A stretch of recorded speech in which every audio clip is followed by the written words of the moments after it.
అందమైన ప్రయాణం ప్రారంభించండి. 49 మీ తల్లిదండ్రులు కావాలనే కలలను సాకారం చేయడానికి సహాయపడుతుంది.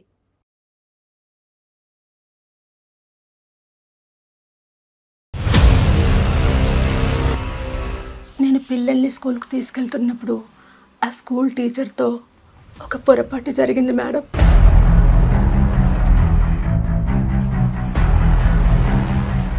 మీ ఆయన కష్టం పడి చెమట వచ్చి ఏసీలు కొని పెడితే కనుక ఆ ఏసీ గదిలో వేరే వాడిని తీసుకొచ్చి పడుకో పెడతావా? ఇలా మాట్లాడటం తప్పుగా భావించద్దు. అలా ఏం లేదు సార్, నా కాపురం మీరు నన్ను నిలబెట్టండి సార్.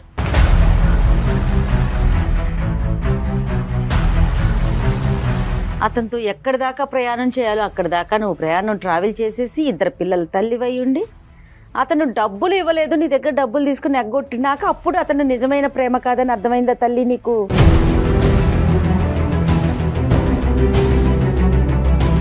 డబ్బులు అనేది ఎందుకు ఇచ్చావు? తనకి లేదు, శాలరీ పడలేదు అని చెప్పేసి అంటే కొంచెం ఫైనాన్షియల్ గా నేను సపోర్ట్ చేశాను. నువ్వు పని చేస్తున్నావా? నా భర్త దగ్గరే నేను డబ్బులు తీసుకుని ఇచ్చాను.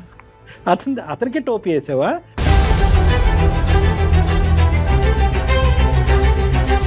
తను మేము వీడియో కాల్ మాట్లాడుకుంది మాకు తెలియకుండానే ఆటోమేటిక్ రికార్డింగ్ అయిపోయింది. అవన్నీ ఆయన దగ్గర ఉంటే మా నాన్నగారిని పిలిచి మాట్లాడిపించి మరీ తీసుకుని వెళ్ళిపోమని చెప్పన్నారు.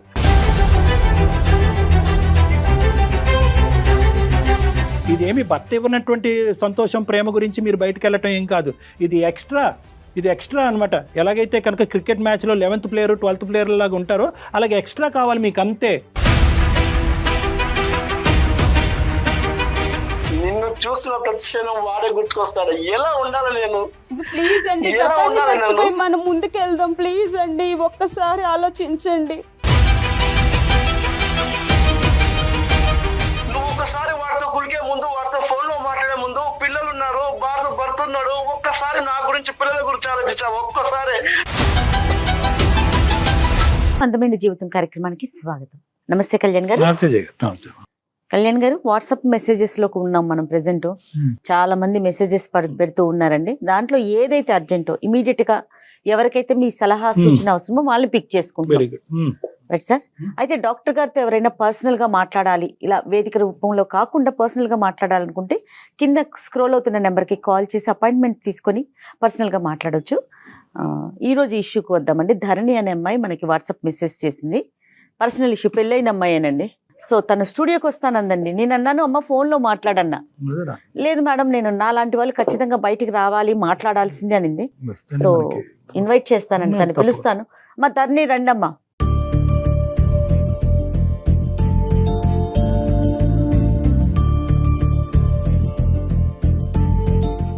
చెప్పమ్మా, ఎక్కడి నుంచి వచ్చారు, ఏంటి? నేను మంగళగిరి నుంచి వచ్చానండి. నా పేరు ధరణి. మా పెళ్లి జరిగి 10 సంవత్సరాలు అవుతుంది. నాకు 2 బాబులు. ఒక బాబు 7 years, ఒక బాబు 6 years అండి. ఏం చదువుకున్నావు తల్లి నువ్వు? డిగ్రీ వరకు చదివాను మేడం. ఇంట్లో చూసిన సంబంధమేనా? అరేంజ్డ్ మ్యారేజే చేశారు మాకు. మా హస్బెండ్ గవర్నమెంట్ ఎంప్లాయ్ అండి. ఏం జరిగిందంటే, నేను పిల్లల్ని స్కూల్కి తీసుకెళ్తున్నప్పుడు ఆ స్కూల్ టీచర్తో ఒక పొరపాటు జరిగింది మేడం. ఆయనతో నా పరిచయాన్ని నేను ప్రేమ అనుకుని గుడ్డిగా నమ్మాను మేడం. ఎన్ని సంవత్సరాల పరిచయం అమ్మా? నాకు అతను 6 నెలలుగా పరిచయం మేడం. నా భర్తకు తెలియకుండా ఫోన్స్ చేయడము, వీడియో కాల్స్ చేయడము, మెసేజెస్ పెట్టడము, లంచ్ బ్రేక్లో అతన్ని భోజనం కూడా చేయనీయకుండా ఓవర్ టాకింగ్ చేసి అతన్ని నిద్రపోనీయకుండా అంతా మొత్తం నేనే చేస్తాను మేడం. తను కూడా అలాగే రియాక్ట్ అవ్వడం చూసి అదే ప్రేమ అని నేను నమ్మాను మేడం. నా భర్త ఏది లేదనకుండా అన్నీ సమకూర్చినా కూడా నా మనసు మాత్రం ఆయన్నే కోరుకునేది మేడం.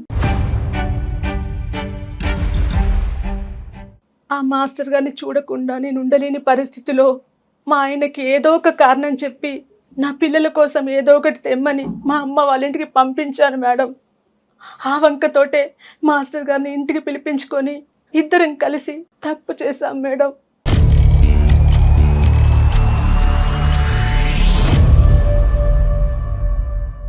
అతనితో నా ప్రేమ బలపడిపోయాక అతని అండ చూసుకొని నా భర్తను లెక్క చేయకుండా నా భర్త చూస్తుండగానే విచ్చలవిడిగా ప్రవర్తించాం మేడం. చాలా బాధ పెట్టాను.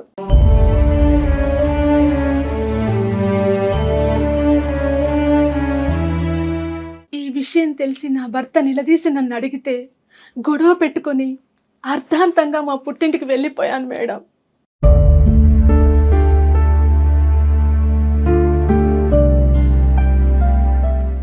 నన్ను మోసం చేసి నా దగ్గర 4 లక్షల రూపాయలు తీసుకొని నా నంబర్ బ్లాక్ లిస్ట్లో పెట్టాడు మేడం. పైగా ఉద్యోగానికి ట్రాన్స్ఫర్ వేయించుకొని 100 కిలోమీటర్ల దూరంలోకి వెళ్ళిపోయాడు మేడం. ఫోన్ చేస్తే స్విచ్ ఆఫ్. మోసపోయాను మేడం.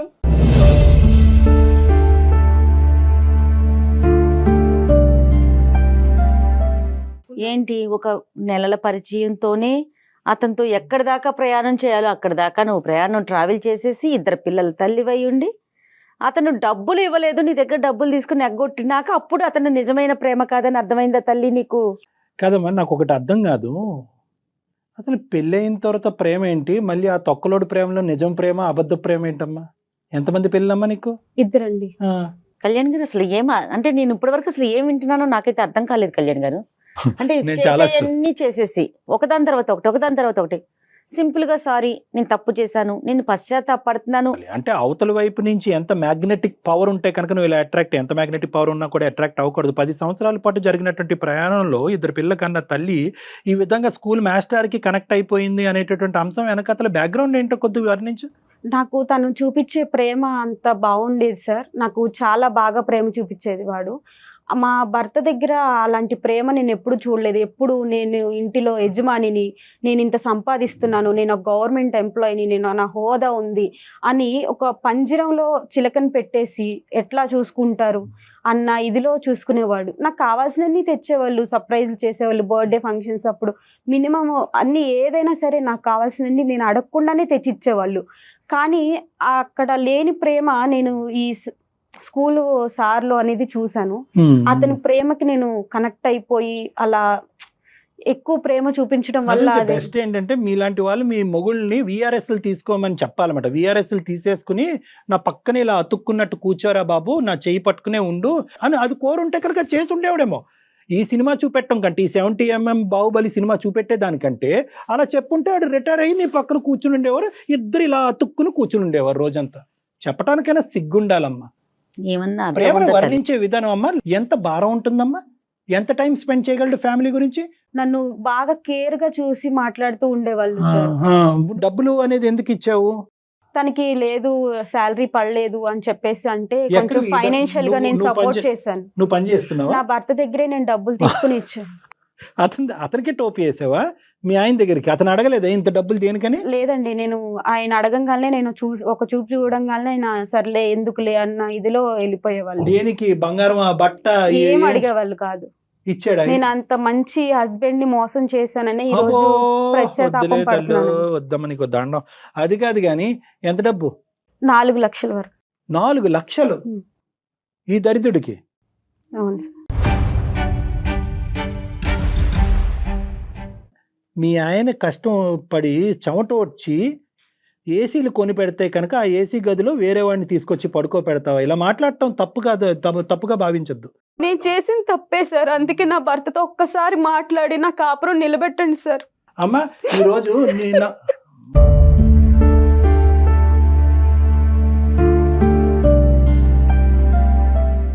తప్పు ఒప్పుకోవడానికి వచ్చాను సార్, దయచేసి నా కాపురం నిలబెట్టండి సార్. మేడం అమ్మా అవన్నీ చేద్దాంలే, కాపురం నిలబెట్టక మేమేం చేయగలం కానీ పిల్లలు ఎక్కడున్నారమ్మా? అవి చాలా తప్పుగా అడుగుతున్నాయి, ఏమనుకోవద్దు. మీరు ఈ ఇంట్లోనే ఉన్నాం సార్.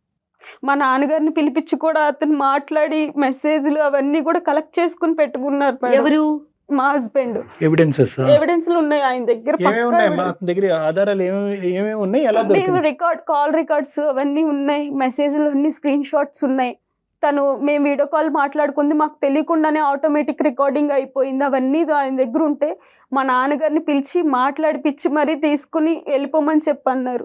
సరే నేను ఆ రోజు అతను ఉన్నాడు కదా అని ధైర్యంతో నేను తెగిచ్చేసి నేను అతనితోనే ఉంటాను అని చెప్పి నా పిల్లల్ని తీసుకుని వెళ్ళిపోయాను. భర్త మిమ్మల్ని అడిగారు? మీ ఆయన నిన్ను అడిగారు? అడిగారు. అడిగి మా నాన్నగారిని పిలిచి మాట్లాడి పంపించేశారు. ఆ తర్వాత నేను వెళ్ళిపోయాను. సరే నేను నిజాన్ని ఒప్పుకున్నాను. అవును అతనికి నాకు రిలేషన్ ఉంది, నువ్వేం చేయలేవు, నువ్వు ప్రేమ చూపించలేదని నేను 4-5 ఎక్కువగా మాట్లాడేసి నా భర్త మనసును బాధ పెట్టి మరీ నేను పుట్టింటికి నా పిల్లల్ని తీసుకుని వెళ్ళిపోయాను. పుట్టింట్లో మీ అమ్మ వాళ్ళు ఏం అడగలేదా నువ్వు ఎందుకు వచ్చేసావు పిల్లల్ని ఇప్పుడు తీసుకుని? అడుగుతున్నారు.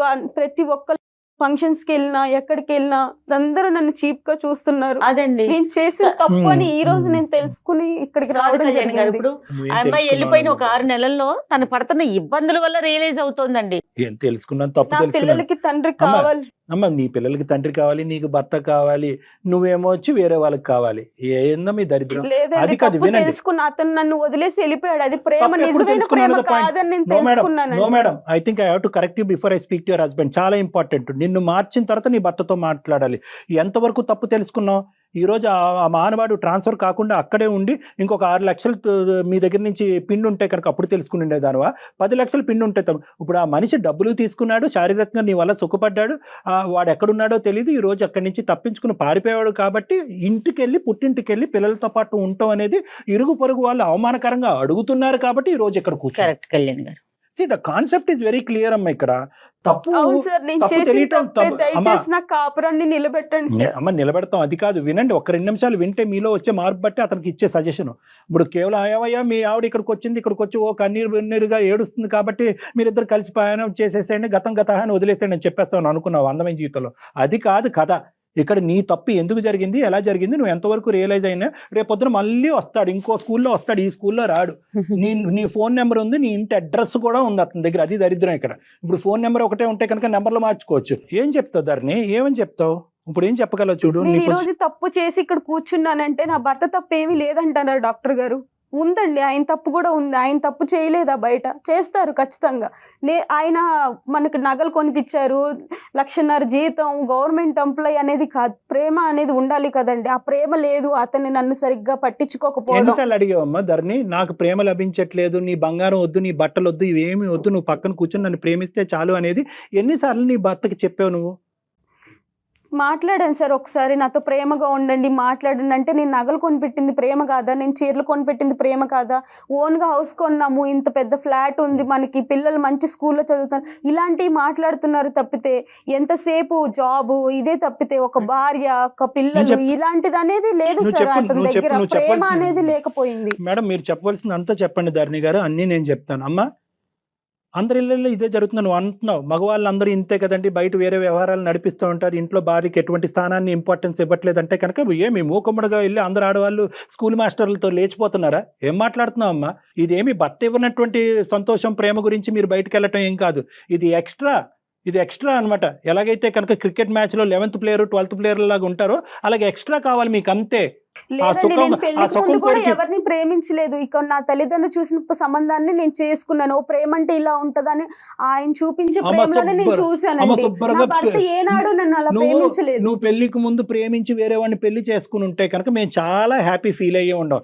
ఈ పెళ్లి తర్వాత ఈ ప్రేమాయణాలు, మంచి ప్రేమ, కొత్త ప్రేమ, పాత ప్రేమ, దొంగ ప్రేమ అని అంటున్నావు కదా ఇందాక, ఇలాంటివి ఉండవమ్మా.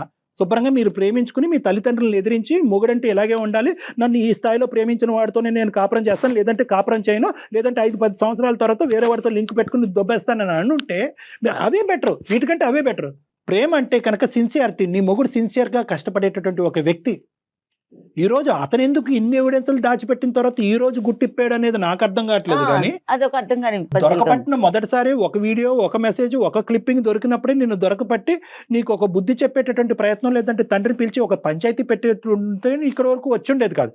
అతను ఎందుకు ఇవన్నీ దాచిపెట్టాడు నాకు అర్థం కావట్లేదు. ఎన్ని ఎవిడెన్స్లు ఉన్నాయా? 6 నెలలు మొత్తం కథ అంతా ఉంది అతని దగ్గర. ఉందండి.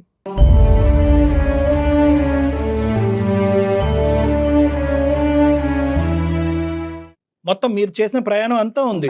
వీడియోలు, మెసేజ్లు, ఫోన్ కాల్స్ అన్ని ఉన్నాయి. నిన్నెప్పుడు అడిగాడు? ఇవన్నీ దొరికిన తర్వాత ఇప్పుడు 6 నెలల తర్వాత అడిగాడా? నిన్ను కూడా మొదట అడిగాడా? ఎన్నిసార్లు అడిగాడు? ఒకసారి అడిగారు, మా నాన్నగారిని పిలిచి మాట్లాడారు. ఇంకా అదే ఫైనల్. నాతో ఇంట్లో ఒకటి డిస్కషన్ జరిగింది.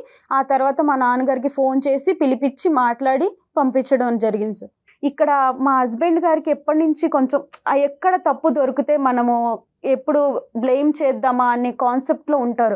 విడిగా మిమ్మల్ని ఇంట్లో కూడా అంతే? ఇంట్లో కూడా అంతే మేడం. వంటగదిలో ఏదైనా చిన్న మిస్టేక్ జరిగినా దాని గురించి ఒక 10 నిమిషాలు క్లాస్ తీసుకుంటారు. అదే 10 నిమిషాలు నాతో ఆప్యాయంగా ప్రేమగా మాట్లాడితే బాగుండేది. ఈ రోజు నా జీవితం ఇలా అయ్యేది కాదు, నేను ఇలా బాధపడేదాన్ని కాదు, నా పిల్లలకి అన్యాయం జరిగేది కాదు, నాకు ఇలా జరిగేది కాదని నేను ఇప్పుడు ఫీల్ అవుతున్నాను.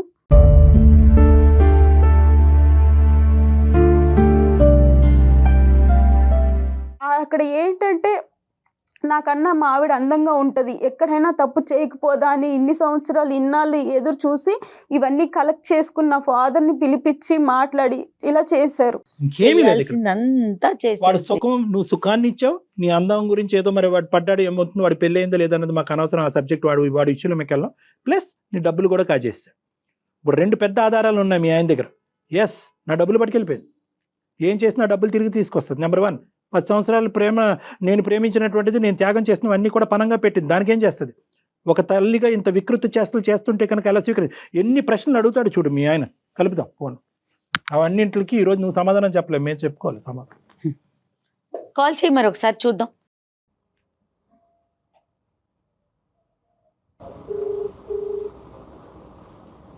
స్పీకర్. స్పీకర్ స్పీకర్ పెట్టమ్మా. చెప్పమ్మా, నువ్వు ఇట్లా కొంచెం మాట్లాడి.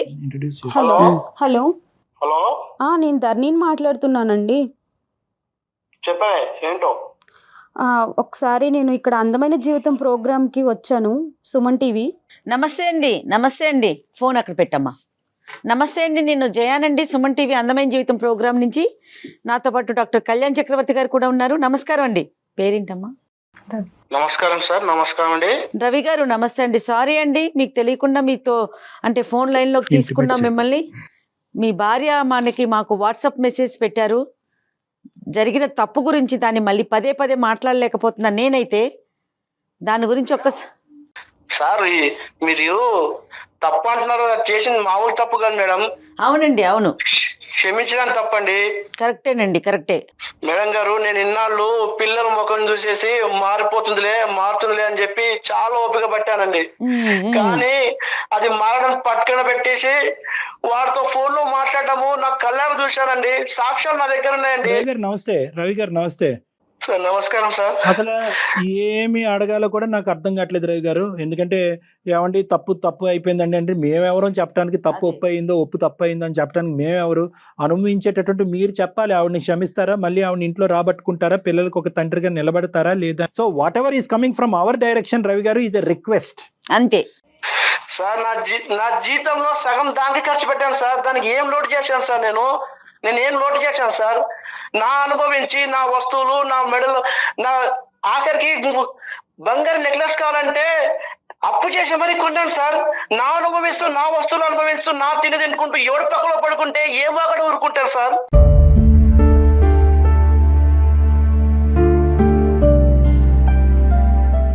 మీరు ఆలోచించాలి సార్ ఒక్కసారి. సార్ నేను తట్టుకునే నా అంత శక్తి లేదు సార్. మీరు ఇప్పుడు కన్నీళ్ళతో కాలు కడుతున్నారు, బాగానే ఉంది. రేపు నా దగ్గర నేను తెచ్చుకున్న దాన్ని బాగా ఉంటుందని గ్యారంటీ ఏమో సార్? మీరు గ్యారంటీ ఇస్తారా చెప్పండి? ఎవరు ఇవ్వలేను. అది మేము గ్యారంటీలు ఇచ్చే సంస్థ కాదు మాది, మేము గ్యారంటీలు ఇవ్వం. మరి ఎలా సార్? నేను ఆల్రెడీ సార్ చచ్చినాను సార్. మళ్ళీ నన్ను మొత్తం చంపేస్తారా? మా కుటుంబము, మా ఫ్యామిలీ, మా ఫ్రెండ్స్, మా చుట్టాలు, నాకు మంచి పేరు సార్ సొసైటీలో. సార్ నన్ను మా వాళ్ళు. ఏమండి ప్లీజ్ అండి, మీ కాళ్ళు పట్టుకుంటానండి. మన పిల్లలకి మనకి మంచి జీవితం ఉందండి, నేను ఇప్పుడు అర్థం చేసుకున్నానండి. అందుకే నేను ఇక్కడ మాట్లాడడం జరుగుతుంది. ప్లీజ్ అండి క్షమించండి, ఒక్కసారికి నన్ను క్షమించండి. జీవితంలో మళ్ళీ తప్పు చేయను. ప్లీజ్ అండి, ఈ ఒక్కసారి. ఏమండి నేనంత పెద్ద మనిషి చేయలేనే, నాకంత మన ఓపిక పిల్లల లేదే. గురించి ఒక్కసారి ఆలోచించండి. నేను ఆలోచించక మీరు ఆలోచించక. ఏమండి ప్లీజ్ అండి. నువ్వు ఒకసారి వాడితో కులికే ముందు, వాడితో ఫోన్ లో మాట్లాడే ముందు, పిల్లలు ఉన్నారు, భర్త ఉన్నాడు, ఒక్కసారి నా గురించి, పిల్లల గురించి ఆలోచించావు ఒక్కసారి. నేను ఏ తప్పు చేయనండి, మీరు చెప్పినట్టు వింటాను, మీతోనే ఉంటాను. మన పిల్లలు మనం సంతోషంగా ఉందామండి. ప్లీజ్ అండి. నిన్ను చూసిన ప్రతి క్షణం వాడే గుర్తుకొస్తాడు. ఎలా ఉండాలి నేను? ప్లీజ్ అండి, గతాన్ని మర్చిపోయి మనం ముందుకెళ్దాం. ప్లీజ్ అండి, ఒక్కసారి ఆలోచించండి, నన్ను క్షమించండి, అవన్నీ తీసేయండి. నాన్న ఒక్క నిమిషం. ధరణి చెప్పు రవి, సాక్ష్యాధారాలు ఎందుకు చూపెట్టారు? అప్పుడే ఎందుకు చూపెట్టారు? 6 నెలలు బట్టి ఎందుకు వెయిట్ చేశారు రవి మీరు? సార్ నేను ఎప్పుడు అడుగుదాం అనుకున్నాను సార్, ఓపిక పట్టాను సార్. మారిపోతుందిలే, ఈ రోజు కాకపోతే రేపు మారిపోతుందిలే, చెప్పుడు మాటలు విని ఇలా చెడిపోతుంది అని చెప్పి ఓపిక పట్టాను సార్. నేను నాకు ఒక ఆధారం చాలు కదా, 100 ఆధారాలు ఎందుకు దానికి? 6 నెలల దాకా వెయిట్ చేయాల్సిన అవసరం ఏముందండి? ఒక్క ఆధారం ఉంటే చాలు కదా నిలదీయటానికి. మీరు ఎందుకు ఈ ఎవిడెన్స్ కలెక్షన్ లో ఎందుకు బిజీ అయ్యారు మీరు? సార్ ఈ ఆడవాళ్ళ గురించి మీకు తెలియదు సార్. గతంలో మా అన్నయ్యకి ఇలాగే జరిగింది సార్. అందుకే ఈ సాక్ష్యాధారాలు అన్ని సేకరించి వాళ్ళ నాన్నకు చూపించాను. ఆ పెద్ద మనిషి ఏమంటున్నాడు, బాబు నీ ఇష్టం అని చెప్తున్నాడు సార్. ఇంకా నేను ఏం చేయాలి? ఇప్పుడు నాకు ఒకటే మార్గం సార్, నాకు ఇంకో వేరే పెళ్లి మార్గం తప్ప ఇంకేది సార్. మీరు ఇప్పుడు మమ్మల్ని కలిసిపోమంటున్నారు.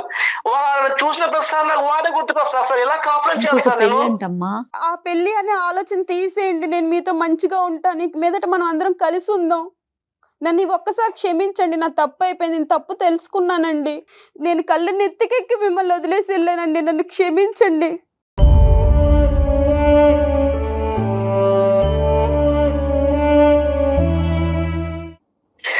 చూడదని నేను చచ్చిపోయి ఉన్నాను. ఇప్పుడు నువ్వు నన్ను మళ్ళీ నా దగ్గరికి వస్తానంటున్నావు. నిన్ను ఏ ముఖం పెట్టుకొని నిన్ను చూసిన ప్రదేశం అదే గుర్తుకొస్తుంది. నన్ను ఎలా ఉండమంటావు? లేదండి, గతాన్నంతా మర్చిపోయి మనం మన పిల్లలతో కలిసి ఉందాం అని అంటున్నాను కదండి. అర్థం చేసుకోండి. ధరణి ఒక్క నిమిషం ఉండమ్మా. నువ్వు ఎంత మర్చిపోవాలో అతను చెప్పక్కర్లేదు ఇప్పుడు, ఎందుకంటే అతను ఎంత మర్చిపోతారు. అతనికి చూడకూడదు అంతా చూశాడు. రవి, నేను ఒకే ఒక పాయింట్ చెప్తాను రవి. నేను ఇందాక చెప్పినట్టుగా మేము ఇక్కడ ఏ గ్యారంటీలు ఇవ్వలేం, ఓకే. కానీ ఒక వ్యక్తి ఇక్కడ వచ్చి కూర్చున్నప్పుడు, అంటే ఈ ఎరీనా వరకు వచ్చి ఈ ప్లాట్ఫామ్ మీద కూర్చుని తన తప్పులు ఒప్పుకుని తను చేసినటువంటి పాపం పని ఏంటి అనేది పూర్తి స్థాయిలో రియలైజ్ అయ్యి, నేను ఒక 2 పిల్లలకి తల్లిని అనేటటువంటి అంశాన్ని కూడా మర్చిపోయి అమ్మాయి ఇంతకుముందు విచ్చలవిడిగా ప్రవర్తించింది, అదంతా రియలైజ్ అయ్యి ఇక్కడ కూర్చుంది. ఆవిడకి తగలవలసినటువంటి పనిష్మెంటు, తగలవలసినటువంటి దెబ్బ 2 దిక్కుల నుంచి తగ్గింది. సమాజం నుంచి, పిల్లల నుంచి, భర్త నుంచి, వాడు ఎవడైతే ఉన్నాడో ఇలా ఉంటారు మగాళ్ళు అనేటటువంటిది చూపెట్టేటటువంటి దాని దగ్గర నుంచి మొత్తం అన్ని దిక్కుల నుంచి ఆ అమ్మాయికి ఈరోజు పనిష్మెంట్ రావటం వల్ల ఈరోజు రియలైజ్ అయ్యింది అనేటటువంటి నమ్మకం. యాజ్ ఏ సైకియాట్రిస్ట్, ఒక 25 years ఎక్స్పీరియన్స్ ఉన్న ఒక మానసిక వైద్య నిపుణుడిగా నాకు ఒక అర్థం అవుతుంది అమ్మాయిని ఇక్కడ కూర్చున్న తర్వాత. సో నిన్నేంటంటే నేను బ్లైండ్గా నమ్మేసి ముందుకు వచ్చేసి అని నేను చెప్పను. ఒకటే అడగగలను, రిక్వెస్ట్. నాకు ఆ అమ్మాయి మారింది అనేటువంటి నమ్మకం నాకు వచ్చింది కాబట్టి ఒక్క అవకాశం ఇవ్వండి. ఎలా ఇవ్వమంటారు డాక్టర్ గారు అని మీరు అడుగుతారు కదా. ఒకే ఒక పాయింట్, 10 years పాటు మీరు జరిగినటువంటి ప్రయాణం వర్సెస్ 6 months పాటు ఈ అమ్మాయి చేసినటువంటి తప్పు, ఈ 2 విశ్లేషించుకోండి. డబ్బులు, సుఖాలు, సంతోషాలు లభిస్తున్నాయి కానీ ఆ అమ్మాయి తన మానసికంగా లోపల డిఫైన్ చేసుకున్నటువంటి ప్రేమకి నిర్వచనం మీ దగ్గర నుంచి అది దొరకలేదు. దాని గురించి మనం తర్వాత కూడా మాట్లాడుకోవాలి ఒకసారి. ఏంటి అంటే కనుక భర్త అనేటువంటి బహుశా సినిమాలు చూస్తుందా, సీరియల్స్ చూస్తుందా, ఎదురింటి పక్కింటోళ్ళు కాపురాలు చూస్తుందా నాకైతే తెలియదు, కానీ తన మనసులో మాత్రం భర్త అంటే కనుక ఇలా రావాలి, ఇలా మాట్లాడాలి, ఇలా ఉంచాలి. అలా కాకుండానే అందంగా ఉన్న నువ్వు నా చేయి దాటిపోతావు అనేటటువంటి అభద్రతతో మీరు ఉండటము, నువ్వు బయటకు వెళ్తే కనుక ఏ విధంగా ఉంటావు అనేటటువంటి ఆలోచనతో ఉండటం వల్ల ఆ అమ్మాయి ఆశించినటువంటిది. అయినా కానీ ఆ అమ్మాయి చేసినటువంటి తప్పుని నేను సమర్థించట్లేదు. కానీ అటువంటిది లభించకపోవటం అనేది ఒక ఎత్తు అయితే కనుక ఈ అమ్మాయి లోపాలని స్టూడెంట్ క్లాసుల కంటే ఈ అమ్మాయిని కౌన్సిలింగ్ చేసుకుంటూ ఈ అమ్మాయి దగ్గర నుంచి మొత్తం ఇన్పుట్ అంతా కూడా ఒక నీచుడు రాబట్టుకున్నాడు. అటువంటి నీచులు ఈ అమ్మాయికి ముందే పరిచయం అయి ఉంటే కనుక ఏమై ఉండదో మరి నాకు తెలియదు, కానీ వాడు రాబట్టుకుని ఈ అమ్మాయికి ఏదైతే కావాలి అని అనుకుంటుందో వాడు ఏంటంటే దాన్ని మసిపూసి మారేడుకాయ చేసి ఆ అమ్మాయికి ఇప్పించి దాంతోపాటు మీ డబ్బులు కూడా లాక్కునేటటువంటి స్థాయి వరకు చేసినటువంటి ఒక వ్యక్తి అక్కడి నుంచి ఎప్పుడైతే అతనికి కావాల్సినవన్నీ వచ్చినాయో అక్కడి నుంచి పారిపోయినట్టు. సో ఈ 2 ఫోర్సెస్ వల్ల ఈ అమ్మాయి తప్పటడుగు వేసుకుంది. ఆ విధంగా చూడండి, 10 years వర్సెస్ 6 months కింద చూడండి మీరు. సార్ నేను ఇప్పుడు ఒకటే సార్, పోయిన డబ్బు గురించి కాదు నా బాధ, ఇప్పుడు నా పరువు పోయింది సార్. ఇక్కడ పరుగు పోయింది, ఇప్పుడు మళ్ళీ ఆ అమ్మాయి వస్తూ అంటుంది. మరి ఎలా సార్? ఇప్పుడు నన్ను ఏం చేయమంటారు సార్? మీరు చెప్పండి సార్ మీరే. ఒకే ఒక అంశం, ఆ అమ్మాయి రియలైజ్ అయ్యింది, నిక్కచ్చగా ఈరోజు ఇక్కడ ముందు కూర్చుని తలదించుకుని బాధపడుతూ ఏడుస్తూ ఒక పబ్లిక్ ప్లాట్ఫామ్ మీద తన బాధను తీర్చుకునేటటువంటి ప్రయత్నం చేస్తుంది ఈరోజు. అది చాలదా అండి మీకు ఒక గ్యారంటీ? సార్ ఎందుకంటే మీ మాట, మీ టోన్ లో ఇప్పటికీ కూడా ఆ అమ్మాయి మీద ఒక ప్రేమ ఉందన్నట్టు అనిపిస్తుందండి. ఏమోనే, నేనేం చేయలేకపోతాను ఇప్పుడు. ధరణి కాదు నాన్న, న్యాయం అనేటటువంటిది మీ పిల్లలకి చేయాలి నాన్న, మీ ఇద్దరికి కాదు. చూసారా, మనం అనుకుంటే పిల్లలు పుడతారు కానీ పిల్లలు అనుకుంటే మనం తల్లిదండ్రులుగా రాము. అదే ఇక్కడ ఉన్న దరిద్రం. ఇప్పుడు ఆ పిల్లలు ఇప్పుడు నాశనం అవుతారు. ఇప్పుడు ఇప్పుడు మీరేమనుకుంటున్నారు, నా భార్య తప్పు చేసింది కాబట్టి నేను వెళ్తాను, ఇంకో పెళ్లి చేసుకుంటానని మీరు అంటున్నారు. ఆ అమ్మాయి ఏమొచ్చి విచ్చలవిడిగా తిరిగినప్పుడు పిల్లలు గుర్తుకు రాలేదు, కాపురం గుర్తు రాలేదు, భర్త గుర్తుకు రాలేదు. ఇప్పుడు సడన్ గా వచ్చి ఏమండి మనకు పిల్లలు ఉన్నారండి, మన నలుగురు ఉందాం అంటున్నారు. ఏంది పిచ్చుకోవాల? ఎటు పాల్పోయిన సందిగ్ధంలో ఉన్నాను సార్. ఇప్పుడు చెప్పనా? నాకేం అర్థం కావట్లేదు, చెప్పండి సార్ మీరే. కేవలం 1 గంట పాటు మనం ఫోన్ కాల్లో మాట్లాడేసుకున్నాం. ఆవిడ ఇక్కడ ఏడ్చేసి మీ కాళ్ళు కన్నీళ్ళతో కడిగేస్తుంది కాబట్టి బాబు రవి నువ్వు వచ్చేసి ఆవిడతో కాపురం చేయని చెప్పి నేను చెప్పను. అందు గురించి ఇందాకటి నుంచి నేను మిమ్మల్ని బతిమాలట్లేదు, అడుక్కోవట్లేదు. బాబు ఇది పిల్లల గురించి కాపురం, పెద్దవాళ్ళ గురించి కాపురం అని నేను చెప్పట్లేదు. ఇది కంప్లీట్గా మీ కోర్టులో ఉన్న బంతి. మీరు ఎలా ఆడితే అలా నడుస్తుంది. మీరు కావాలి అనుకుంటే ధరణి ఉంటుంది, నో అనుకుంటే నో. కానీ నేను ఈరోజు మీకు ఏం చెప్తున్నానంటే ఇది ఒక్క దెబ్బతో తెగేది కాదు. దయచేసి 1, 2, 3 సార్లు మీరిద్దరు నా దగ్గరికి రండి. ఎందుకంటే ఈరోజు కలిపి పంపించడం అనేది ఎంత ఇంపార్టెంటో రేపొద్దున ఈ అనుమానం, అవమానం, ప్రశ్నలు, కోపాలు, తాపాలు పిల్లలు ఎదుర్కొంటా కానీ మీ ఇద్దరు కానీ మళ్ళీ ఫ్యూచర్లో రాకూడదు. ఈ దెబ్బతో మొత్తం అంతా కట్ ఆఫ్ అయిపోవాలి ఇద్దరికి కూడా. సార్ నేను ఒకటే సార్, ఇన్నాళ్ళుగా అది ఇంటి నుంచి పోయింది, ఎక్కడ తిరిగిందో నాకు తెలియదు. కానీ ఇప్పుడు మీ ముందుకు వచ్చి ఇప్పుడు నన్ను మళ్ళీ ఇంటికి వస్తానంటుంది సార్. అది మారిందని నమ్మకం నాలో కలుగుతుంది. ఎందుకంటే మీరు మీ మాటలు వింటుంటే నాకు ఎక్కడో ఏదో ఒక ఆశ సార్. సంతోషం. సంసారం పైన చిన్న ఆశ కలుగుతుంది సార్. మీరు మాట్లాడుతున్నారు ఒకే ఒక ఆశ సార్, ఒకటే ఒక ఆశ. ఖచ్చితంగా ఒక పని చేయండి. ముందు పిల్లల్ని మీ అత్తగారింట్లోనే ఉంచి 1, 2, 3 రోజులు మీరు ఎక్కడికైనా బయటకు వెళ్ళి ఏదైనా మీకు ఇష్టమైన దైవాన్ని దర్శించుకొని తర్వాత కళ్యాణ్ గారిని కలవండి. ఆయనతో ఆయన అపాయింట్మెంట్ తీసుకొని ఒక 2, 3 సార్లు కలిసిన తరువాత చక్కగా మళ్ళీ కొత్త జీవితాన్ని స్టార్ట్ చేయండి. రవి గారు, ఇప్పుడు ఇది ఎవ్వరికీ తెలియదు. ఎందుకంటే ఇలాంటి అంశాలు ఎప్పుడైతే గుట్టు రట్టు అవుతుందో అప్పుడు కాస్త ఇది బిగించడం కానీ కలపటం చాలా కష్టం. ఇక్కడ ఎక్కడికి వెళ్ళలేదు. కేవలం ధరణి వాళ్ళ తండ్రి గారికి తెలుసు, మీ ఫ్యామిలీ మెంబర్స్ తెలుసు, దానికి మించి కుటుంబ సభ్యులు ఎవరికి తెలియదు. ఎవరికి తెలియదు, ఎట్టి పరిస్థితుల్లో తెలియదండి. చెప్పండి మేడం. దానికి ఆ ఇన్సూరెన్స్ మేము ఇస్తామండి. ధరణి అంటే తను ఫిజికల్ గా ఇక్కడ ఉన్నా కూడా తను కనిపించకుండా తగిన జాగ్రత్తలు మేము తీసుకుంటాము. పేరు కూడా తను నేను ఒరిజినల్ గా మాట్లాడేస్తాను అన్నా కూడా మేము సుమన్ టీవీ తరపున వద్దమ్మా అట్లా రాకూడదు, అది నీకు మంచిది కాదని చెప్పి తన పేరును కూడా మార్చాము. తన ఫేస్ కూడా క్లియర్ గా కనిపించకుండా అన్ని జాగ్రత్తలు తీసుకున్నామండి. అసలు ఆ విషయానికి మీరు ఎటువంటి సందేహం పడొద్దండి. ఈ డిస్కషన్ కూడా ఏదైతే ఉందో, ఏదున్నా మీరు ఆవిడని అడగవలసిన ప్రశ్నలు, ఆవిడ మిమ్మల్ని అడగవలసిన ప్రశ్నలు ఏదన్నా కూడా నా రూమ్ లోనే నడవనియండి 1, 2, 3 సార్లు. అప్పుడు ఏంటంటే అన్ని సమాధానాలకు ఒక మీడియేషన్ ఉంటుంది కాబట్టి గొడవలు కాస్త, భావోద్రేకాలు కాస్త ఇంకో స్థాయికి వెళ్లకుండా నిలవరించేటటువంటి వాళ్ళు అవుతాం. మీ భార్యను ఎప్పుడైతే మీరు సపోర్ట్ చేసుకుంటారో వేరే వాళ్ళు మీ బ్రెయిన్ లో వేరే విషబీజం నాటకుండా ఉంటారు. ఎందుకంటే రేపొద్దున నేను మారుస్తాను, ఆవిడని మారుస్తాను, మిమ్మల్ని ఇద్దరిని కలిపి పంపిస్తాను, ఏంటంటే నీ భార్య అలాగే ఉందా ఇంకోలా ఉందా అని ఎవరిని అడిగితే కనుక మళ్ళీ కథ మొదటికి వస్తుంది. కాబట్టి ఏంటంటే మీ కౌన్సిలింగ్ ఎంత ఇంపార్టెంటో వేరే వాళ్ళ నోర్లు మూయించడం కూడా అంతే ఇంపార్టెంట్. ఆ భాగం మీరు చూసుకోండి, మీ ఇద్దరు భాగం నేను చూసుకుంటాను. వేరే వాళ్ళంటే మీ పేరెంట్స్ ఏనండి, ఇంకెవరో ఉండరు. తను మనసు మార్చుకొని తను మారిందని ఒక్కసే సార్, ఆ ఒక్క మాట నాకు హ్యాపీగా, నాకు సంతోషం ఇస్తుంది సార్. ఆ నమ్మకం సార్. సార్ మీ సమక్షంలో తను మారిందని ఒప్పుకుంటుంది సార్, తప్పు తెలుసుకుంటుంది సార్. నాకు అదే సార్, అదే ఒక్కటి నమ్మకం చాలు సార్ నాకు. సంతోషం అండి. ఇది అయిపోయాక ఒకసారి మాట్లాడదామండి, డాక్టర్ గారిని కలుద్దురు గాని. దాని తర్వాత చక్కగా కొత్త జీవితాన్ని ప్రారంభించండి.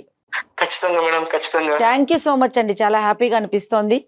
ఎందుకంటే ఒక చిన్న సలహాతో మార్పు వచ్చి మీరు యాక్సెప్ట్ చేశారు.